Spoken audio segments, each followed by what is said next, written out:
Hindi ako mahilig sa maanghang na pagkain, pero pag ganitong klaseng maanghang naman, di ko uurungan yan. Yung maanghang pero cheesy at ang sarap. Kahit ang mga bata, siguradong magugustuhan ito. Gusto mo rin ba? Tara, luto tayo. Sa recipe na ito ay kakailanganin natin ng chicken. Pwede kayong gumamit ng chicken wings or ng chicken fillet. Pero ako, mas napili kong gamitin itong chicken fillet para dire-diretsong kain na lang, wala nang butong tatanggalin pa. Lagyan natin ito ng all-purpose flour, 2 itlog, then timplahan na rin natin ng asin at paminta. Haluin natin ito hanggang sa ma-well coated na yung chicken fillet.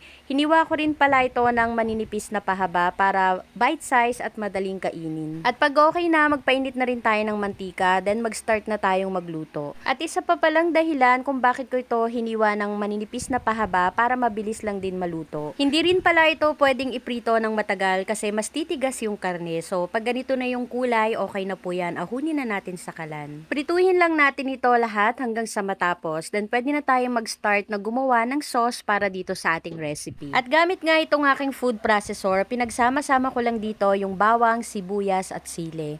Yung sili pala, 2 piraso lang yung nilagay ko kasi alam nyo na, hindi tayo masyadong mahilig sa maanghang na pagkain. After nating mag-grind yung bawang, sibuyas at sili, mag-add na tayo dito ng 1 cup ng tomato ketchup, 1/2 cup ng brown sugar, 5 tablespoon ng suka at 5 tablespoon ng toyo. Paikutin lang uli natin dito yan sa food processor para makombine lahat ng mga ingredients or mamix ng mabuti yung mga ingredients. Sobrang bango nito, as in nakakatakam, pero hindi pa po tapos yan kasi lulutuin pa natin ito.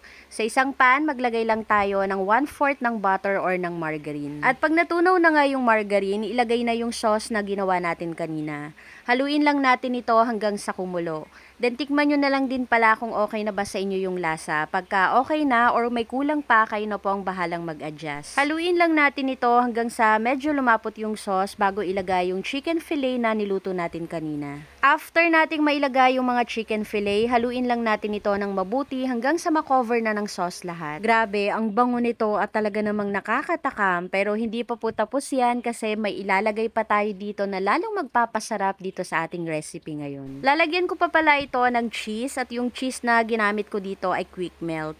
Takpan lang natin ito ng mga 1 minuto hanggang sa mag-melt lang yung cheese, then okay na po yan. And after 1 minute, tignan nyo naman kung gaano kasarap yung ating niluto na chicken buffalo with cheese. Ito yung klase ng luto sa buffalo na mapaparami ang kain mo. Yung lasa nito, yung anghang saktong-sakto lang, ang cheesy, tapos ang lambot pa nung karne. Hay, grabe. Gusto mo rin ba? Tara, kain tayo.